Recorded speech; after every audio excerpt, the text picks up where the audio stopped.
Hello there. This is Jane Davidson, and I'm delighted to welcome you to our regular podcast, Jane Davidson in Conversation With. And today I'm particularly delighted to welcome my old friend, Andy Middleton.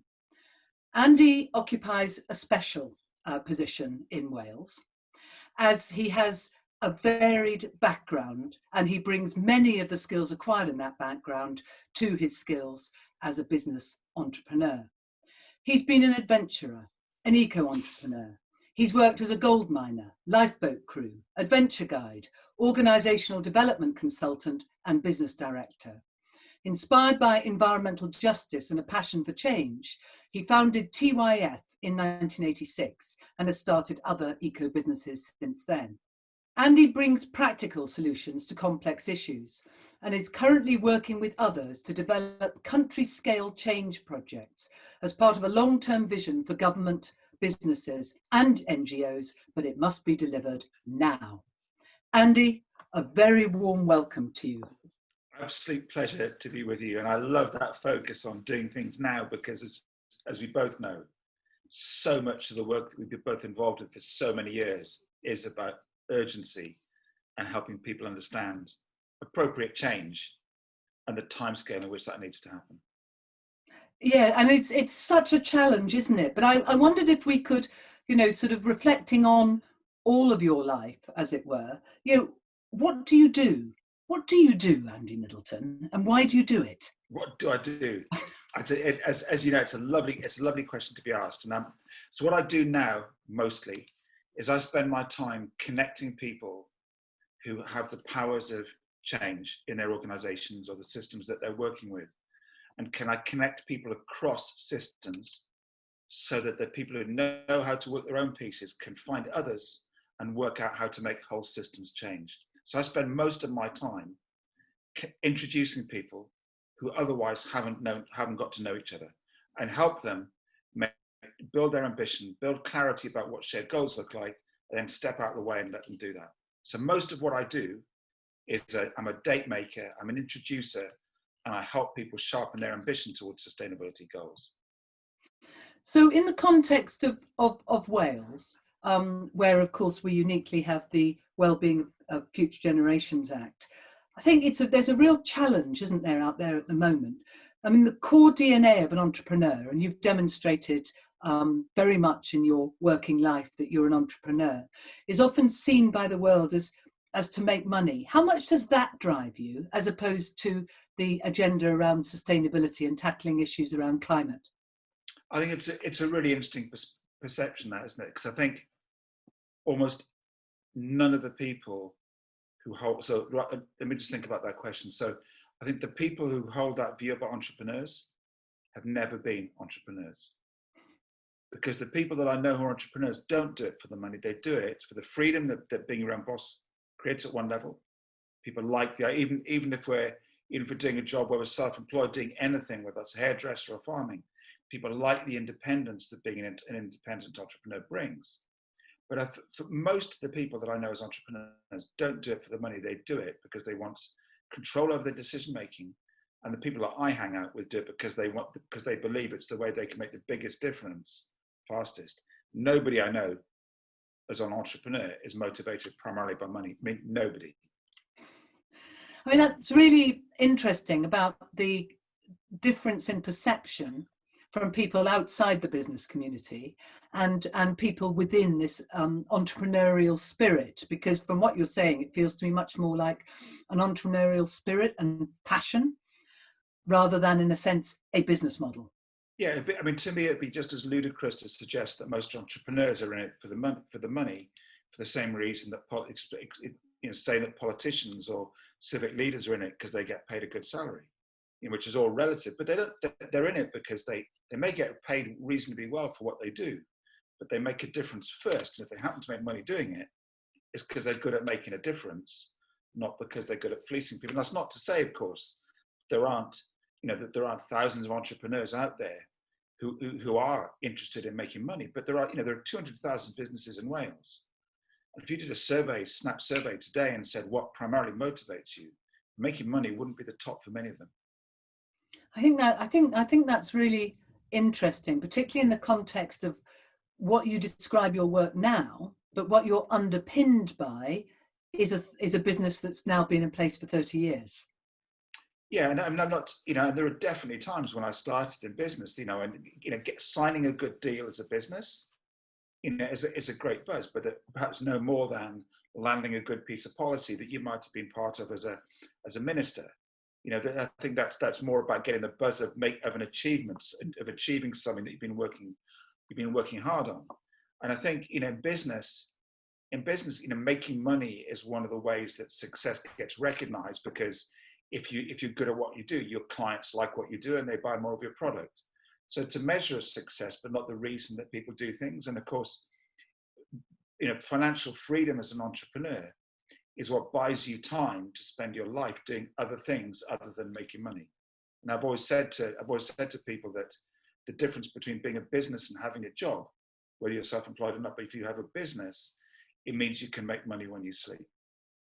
And for me, having a business that keeps going when I'm not working in it for 30 years is what's given me the freedom, not all of the time, but for some of the time, to spend my time developing ideas with people like you and many of the people that we know, rather than having to earn money every single day, kind of getting product out the door. So for me, entrepreneurship more than anything is about buying the freedom to be able to spend my life building contacts and ideas and testing ideas with colleagues and friends, rather than having to be at the coal's face working every day to someone else's tune. So for me, it's brought freedom more than anything else. And when we think about your setting up TYF in the first place, I mean, now it has a product that is both a leisure product, an educational product. You bring teams out there to play in nature, but to take very, very strong messages around nature away. You're a BCorp organization. You pay 1% to the planet. So you've got a number of kind of like accreditations around what you do, but you're also a fashion outlet. But you didn't, I assume, start off with the idea that all those things were going to happen, or did some of them grow organically out of basically a man who loves to surf? So a lot of them definitely grow organically. So a retail business now, which is has one of the leading high street ethical retailers in the UK in terms of the things we stock. We have a handful of different BCorps, of businesses supplying products to the highest environmental and social standards are on our shelves, which is fantastic. But our retail business started as a fib. We pretended to be a business so that, because we were so skinflint when we started our business, that we ended up pretending that we were a shop so that people would give us trade price kit. And literally our shop was a shelf in our office smaller than the bookshelves behind you. And we'd buy a few extra products, and it developed from that into being a successful retail business. And over the years, I guess the big shift that happened in retail, which is the same in many areas, is about understanding what appropriate commitment looks like. And so for a while, we had some ethical brands and had other brands that just sold well. And I realized that I could no longer, face up to people like you in interviews. I can't challenge people like you, in public, as we've often done, vice versa, about walking the talk if I'm not doing it myself. Mm. So we recognized that we had to become as good as we could be as a business if we wanted to be able to challenge other people to do the same with theirs. So shifting our entire retail business to one where we had the most ethical products we could buy in those spaces was an inevitable consequence of deciding to try and make a difference as a business. I mean, if we think about how your business is almost creating a different kind of model now. I mean, when I've asked other people on this call, I've asked them about developing agenda about a fourth sector driven by purpose. And it feels to me as though your work is very purpose driven. But if we describe purpose driven work as eco, then some people will feel that it's not for them. But actually that very purpose driven is actually about purpose for the whole of humanity for futures.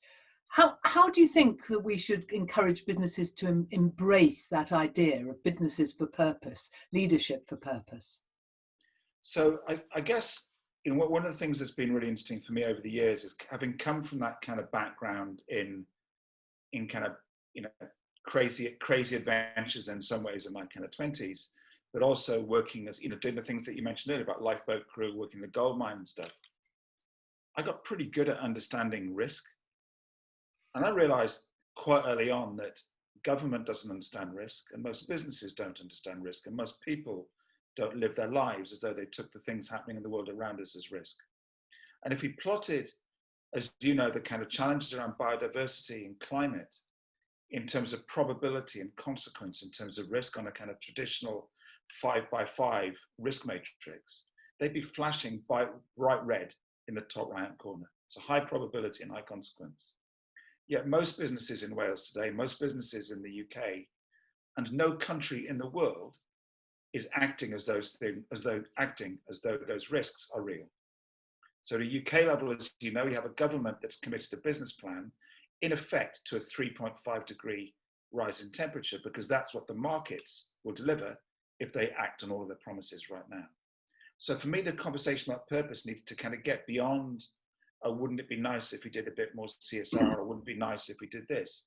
But to recognize, as that kind of fabled, old environmental saying about there is no business, and there's Paul Hawking saying there is no business to be done on a dead planet. And we need, if businesses do not get their head around the fact we have to deliver on climate, on biodiversity restoration, on circular economics, the economy is going to collapse. And so for me, the purpose in some ways is about staying in business. But the good thing about doing that through people is that it's more fun, and you know that you touch people's hearts every single day. But the conversation's gone way beyond should you be doing purpose or not. And I think the fourth sector idea is an interesting one, because it's only existing because of failures in the other sectors. In effect, so government itself can't deliver this stuff because government is not a delivery agency. The fourth sector, environmental improvement, is only needed because the destruction of nature and our climate stability has been a legal process. It's been a legal process perpetrated by the businesses who our pensions and savings are invested in. Mm-hmm. So it's not illegal to destroy nature, but that's why there's a whole bunch of businesses that start to say, not in my name anymore. And similarly, the third sector has been needed to compensate for the fact that businesses fundamentally in the past have not been designed to create thriving nature or communities for future generations. So I think what's really interesting is that the number of millennials, the number of young people now who would rather work for a purpose-based business for a lower salary, if needed, rather than sell their soul and work for an oil company. It's a huge change that we're seeing. And I think it's really encouraging that young people are really starting to put their money where their mouth is and say, right, this is my price for working. I want to see purpose, and I want to see meaning and action. I mean, that's a really persuasive point, that point about young people wanting to work in businesses which actually support an agenda that's about a healthy future for humankind. And certainly in my nearly 10 years in the university, we saw that very strongly. Our students knew that they wanted to work for people who were doing good, whether or not that was in the public or the private or the third sector. So is there a real kind of like age differential here? And are you and I out of kilter by being part of a generation which has caused a lot of the problems and is not changing quickly enough? Can we rely on those other businesses and people coming up more quickly in terms of actually ensuring that we don't go for a planet which is 3.5 degrees hotter, and in so putting absolutely humankind at threat? So I think that's a great question, and there's good news for you and I, Jane, in that there's a piece I saw a couple of days ago, I think it may be where it was channel it was on, but basically saying that the boomers are the greenest generation of all. So baby boomers are the greenest right now, are the greenest of all generations. That's partly that, and that may be partly because of kind of disposability of income, of kind of where people are at in their lifestyle, what life stage. But also, if you look at the kind of the startup culture of businesses, the businesses that are growing fastest are the ones started by people in their late 40s and onwards. because they're bringing with them all of that life experience that clearly if you're 18 or 20, you haven't yet acquired, which is not to say it's wrong to start a business when you're young. But for me, the exciting space, I guess, is how do we tap into the people who got the experience and do care, that maybe haven't got the energy to burn the candle at both ends all day, with the energy and enthusiasm of youth, and bring those together around communities and public organizations to say, together, how do we imagine and deliver that bigger change? Because the cross-generational learning that could bring that together has never really been tapped into. No. And it's a very different kind of approach, isn't it? I mean, just thinking about it, is it, or was it, your ideas about sustainability that drove your business model, or was it your business model that has driven your ideas about sustainability, or both? I think it's a bit of both, I guess, and I suppose some of the key things that probably have informed that view have been, parents and grandparents, my parents and grandparents, and who knows before then, were social activists, were agents of change. So I grew up hearing stories, people who served on councils, people who made a difference, people whose life revolved around civic action. So making a difference was always part of the conversation as I was growing up. Never as a burden, just saying, this is what we do. And you're hearing all the tales that you'd be all too familiar with around frustration of banging heads together and doing whatever else. But just making a difference was always part of the conversation, not in a worthy way, but just saying, it's what we kind of do around here. And I was very lucky in my early 20s to spend a bit of time working at the infamous and the famous Druidston Hotel down on the coast in Pembrokeshire, where the amazing Jane Bell, who was running at the time, who sadly died since, was running this amazing establishment whilst paying no regard to the rules of marketing or customer relations or anything else, but creating a thriving business loved by its customers by really following a deep set of purpose and values that drove everything they did. And it just showed me how much was possible when you listen to your heart and start to do things in that way. So I think for me, some of the business models have definitely informed sustainability. So I think one of the things most missing in the world of sustainability is the spirit of pace, enterprise, ambition that business is often better at delivering, which is why that fourth sector stuff is so important. But that sense of community has always been part of what I've done, through the work that I did with my parents, and giving back to community, so to speak, was something that, or giving to community, is something that I've done since I was very, very young, 6 or 7 years old. I think what's been really interesting in a lot of my discussions is those of us who are doctors' children, as you are, and as Sarah, your wife, is, and I am, there is something about service as well that just gets incorporated in our upbringing.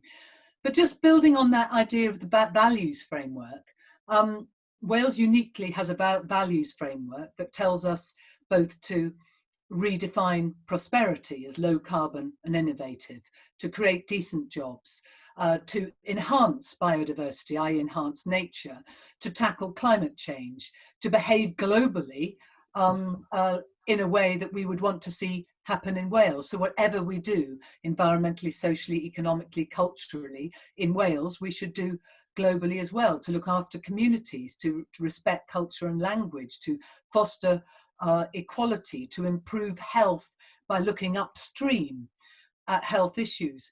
So it's asking people to make a massive change, irrespective of what sector they're working in terms of delivering on this. So how, knowing that, what you were saying at the beginning about your networking work, and knowing you're working in the fields of nature and food and health, for example, at the moment, how do we encourage more businesses into this space, and particularly into this space in Wales? So there's a really heartening paper I came across in Nature Letters, I think it was last year, showing that the biggest impact in changing small c conservative dads' views on climate was 15-year-old girls. And and I think and all of those who had the pleasure of having a house full of teenagers know how antsy they can be when it comes down to like making a point persistently about something that they disagree with. And I think, whilst it's absolutely not kids' job to sort out the mess that their parents and grandparents have made, yet I think young people have an inordinate level of opportunity to influence the decisions that their parents make in everyday life and in work as well as at home. And there are lots of examples that I've come across in my consulting work and so on, where people have made massive decisions in business because their 16-year-old daughter wouldn't give up talking to them about saying, "Dad or Mum, you've got to do more." And kids will tell a parent that they've got a crap car more times than any work colleague would dare do, because they'll tell you every time they get into it. Yeah. And I think giving young people the confidence to know that they actually already are agents of change and sharing better techniques around that is vital. And so one of the projects that we've been working on through the Do lectures and many of the other sort of project areas I'm working with is to say, bearing in mind the risks we're facing on climate, biodiversity and so on, how many young people leaving school would you want to have an unshakable confidence in their ability to make a difference to the world, and have that unshakability based on the fact that they've already changed it more times than the first people they meet who tell them it can't be done? And when I ask that question of politicians, sometimes they'll say, "No, we've got some great projects. Here's a great scheme," which is the right answer to a different question. But surely the question for me about how many young people would you want to have that confidence? It would be every single child in Wales by the time they leave school would carry that confidence with them into whatever workplace they did.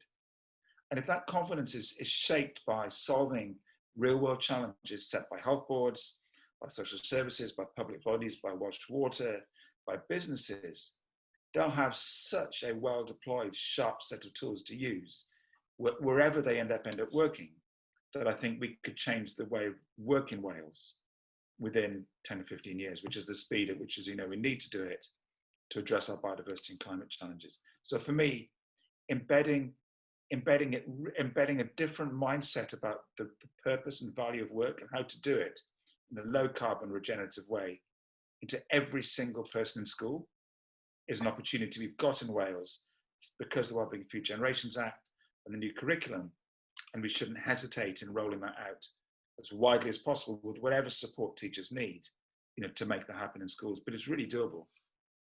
And there may be different ideas out there in the business community about what skills are lacking. But I mean, for the last decade, we've heard a real dislocation between what comes out of school in terms of the qualifications people get and what skills businesses want from their employees when they move in. Now you're you've actively chosen to be a BCorp business. Is that one of the ways in which you'd encourage businesses in Wales to actually get onto this path in a way which they can really understand the evidence base, the metrics, the delivery outcomes? For certain. So that the B in BCorp is for benefits. So this is this amazing collection of businesses, one per day certifying in the UK at the minute, who believe that you can use capitalism, use business to change the face of capitalism. So it's a group of business leaders asking, how do we use the shape of our business every day to change the way that the world of work goes on? And for me, becoming a B Corp was, I think, committing to become a B Corp was one of the best single decisions I've ever made in business. And for me, it's the difference between, yes, we give a bottle, you give a small prize to a school raffle, or you do this or do that. That's kind of CSR. And if CSR was like couched to 5K, it's a good thing to do, but it doesn't change the world. In comparison, B Corp is like doing Ironman. It's a really different journey. It starts the same with doing couch to 5K, but it's a different level of commitment. But the great thing is for businesses is that the base level measurement platform in B Corp, the business impact assessment, is free for any business to use for as long as they want. So they can in effect check their timing against the Iron Man, so to speak, for free. And once they get to a point at which going, right, our score is close to the 80 points needed, then they can decide to certify if they want. And there's loads of help available. So I think there's a massive opportunity, I think, for making BCorp a really strong signature piece of work that we do in Wales, and the same way that Scotland is already doing, what Scotland can be, of aligning BCorp with innovation, with social impact, helping business procure and support those who are going to try and make the world a better place through the way they work every day. So if you had an opportunity to grab a few moments with the economy spokespeople of all the political parties in Wales, what would you be saying to them was the most important way in which they could support businesses becoming more sustainable at the next election? So I think the two things I would do, I think I'd ask them to all come along with one of their own children, or if they're not young enough, with a borrowed nephew or niece. So you have I think it's all very well having the future generations legislation, but we need to bring the voice of future generations into those discussions. So to have 15, 16-year-olds or whatever in those discussions too, because they're the ones who will actually who will live the consequences of the decisions their parents are making. And I think one of the most important things that the Welsh Government could do, as you say, take that cross-party perspective, is to realign every single step and every pound of procurement spend with the requirements of the Wellbeing of Future Generations Act. And they'll say they're doing this already, but they're not. And that would mean optimizing the spend of every single pound with the value that it can create for communities, nature, and future generations, and biodiversity, and so on. And I think by doing that collaboratively and learning from what the best practice is that's going on around the world, which is a requirement of them already under the Wellbeing of Future Generations Act, but they haven't done, you could really quickly find ways of getting clusters of businesses working together to improve standards, reduce waste, drive forward the circular economy in a way that no pound of public money is spent in Wales that isn't aligned properly with the Wellbeing of Future Generations, but also in effect with those BCorp principles and reducing waste in line with the 2030 and 2050 climate targets. If you can get government to drive procurement in the first place, that'd be a massive step. And if I could have a bonus wish, because it's that time of year, I'd love to put in one about saying, how do we find different tax breaks or rate breaks for businesses that can demonstrate that they're giving more back to community? Because right now, our business pays the same as businesses that give nothing back. Mm. And it feels wrong that the businesses that are giving as much as they can possibly give pay the same tax as those who produce high levels of waste, high levels of CO2, don't pay people a real living wage, and actually they still compete on the same high street.